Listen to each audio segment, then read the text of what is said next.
Hey, this is Sri Vishwanath here, and welcome to episode number 23 of the Ask Sri Vishwanath Vedanta Show.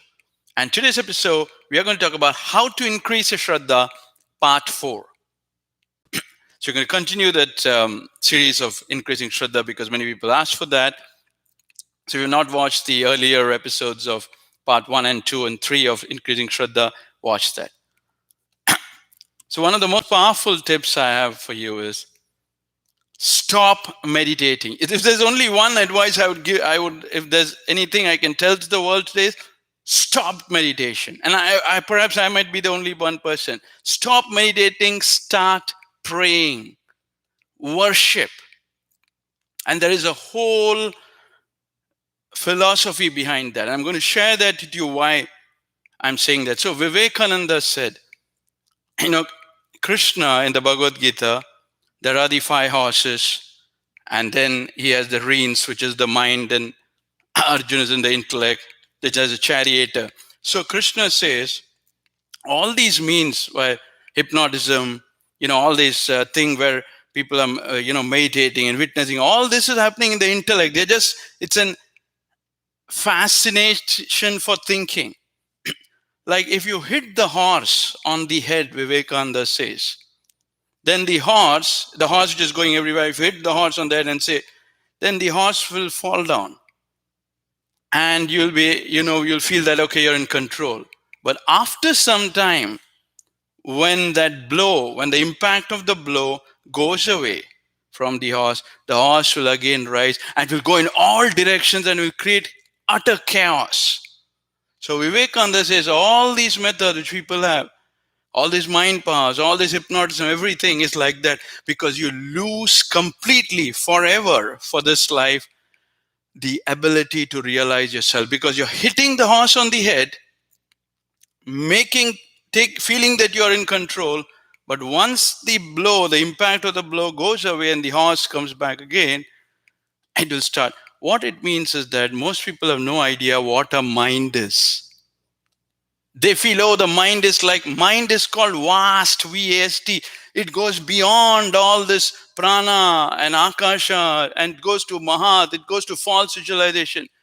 People have absolutely no clue. So they just do a few things. They feel, it's under control. That's why what Krishna teaches Arjuna is, you first control the reins. You see, you have to learn how to control the mind, then the intellect, then behind that is the self, and that is what he teaches through prayer. Why prayer? Why worship? Because you're the secret in worship. All things that you're struggling with in life is called word and image, nama rupa. So whatever problem one is facing, this whole world, in fact, the entire is called nama rupa, word, image. If you're having any trouble, it's because of a word and image. And so what prayer is it counteracts that with word and image of God, word of God and image, visualization of God. It's the most powerful thing. It's like removing a thorn with another thorn.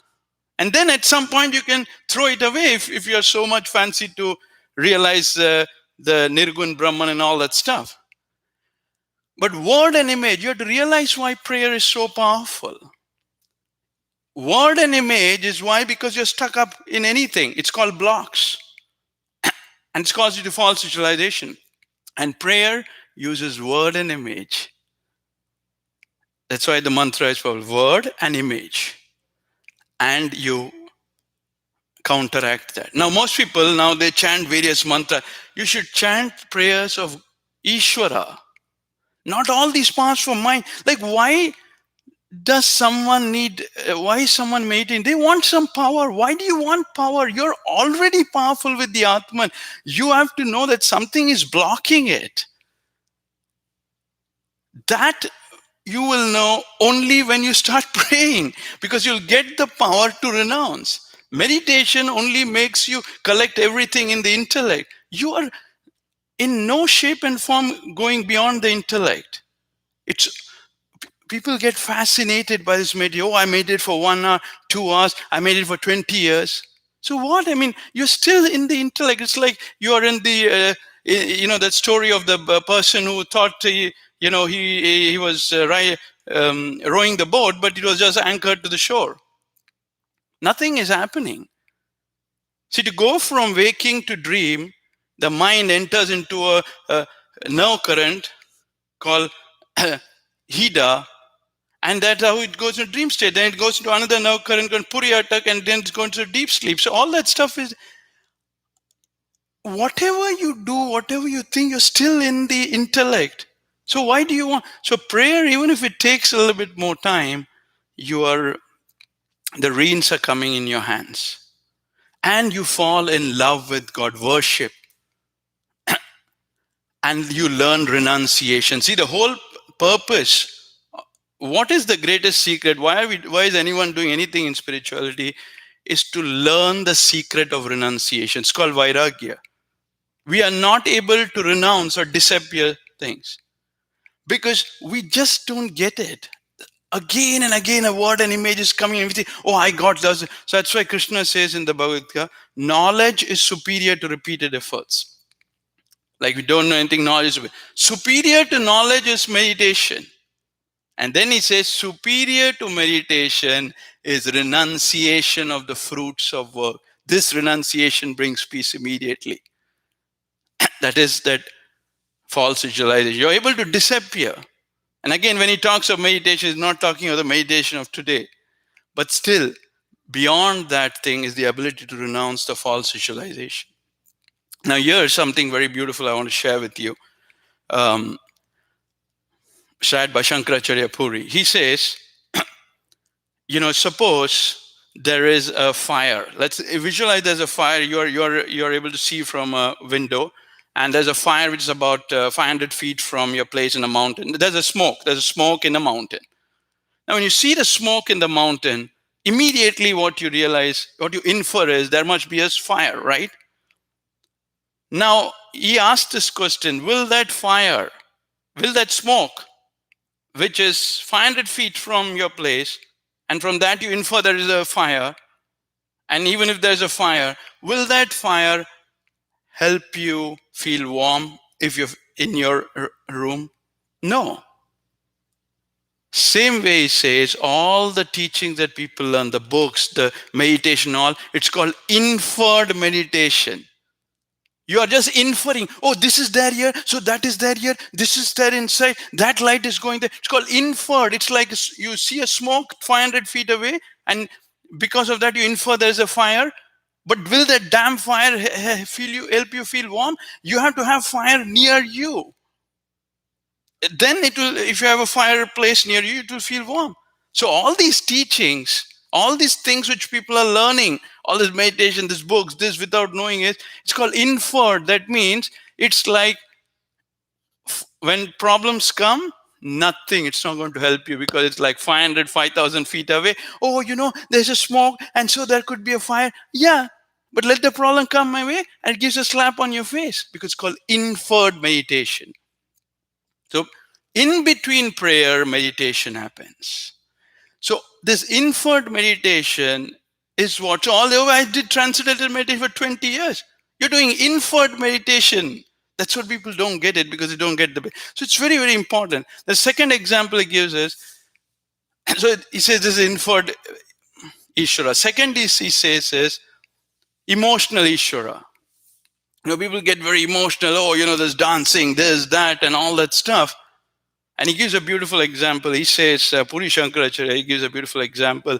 He says that there was a person who was, going around near a school. And in the school, he saw children were playing with a stick. Now, that stick was golden. Now, the students did not know that, the small children. So he took that stick from them and gave them some chocolates.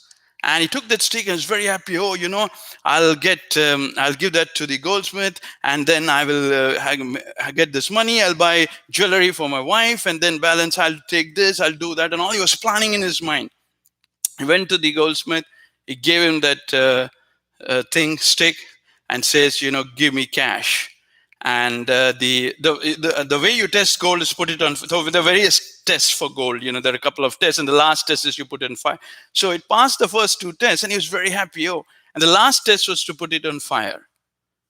So they, in the end, he put that stick on fire, and it all went away. There was no gold at all, and he completely fainted that. So Shankaracharya says this first thing of inferred Ishvara, inferred meditation, you read, it's all you're inferring, but not going to help. And the second is emotional. It's not there at all. All these, that God, this, all these things, emotionally, the feelings are coming. But it's like when the test comes real, there is no power. Goes away. That is why the third thing we say is Ishvara.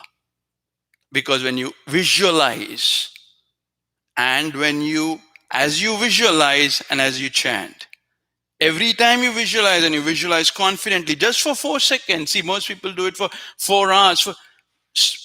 You can do your prayer as much as you want, but every 4 seconds, you're getting an opportunity to realize yourself. You visualize, and you visualize confidently. And what you're doing there is you're controlling the ropes. You're making the word and image disappear because you're taking the help of God. Because Krishna says, I am the Atman resident in the inner self all-being. So this is a very time-tested approach, and you will do it the right way. There'll be no insanity. And as you move, you will realize, well, there's something beyond it, and that's when you come to Vedanta. And you'll realize everything is false visualization. And there's a whole study there. But prayer will land you there. It will bring sanity to your life. So that's how you increase your Shraddha. And you can go to www.magicofgod.com, magicofgod.com, to save 3-4 decades, to increase your Shraddha, increase your worship, and do everything that's good. Thank you, and God bless.